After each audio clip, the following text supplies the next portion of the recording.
morning, everyone. My name is Hafza Sadiya.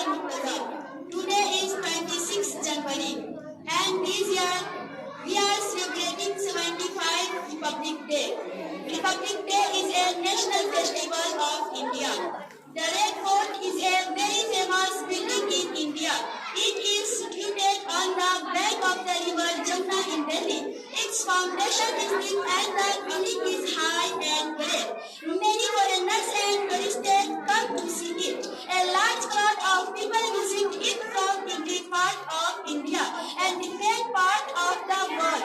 The Red Fort was built by the Mughal Emperor Shah Jahan. He ordered to build the fort in 1048 after Hijrat. According to 1648, the first manager to build it was Mr. Izzat Khan, who was appointed for this purpose. Mr. Izzat Khan took 5 months and 2 days to build the foundation of the fort. Thereafter, the second manager, Allah Akbar, took a pride of 1 month and 11 days.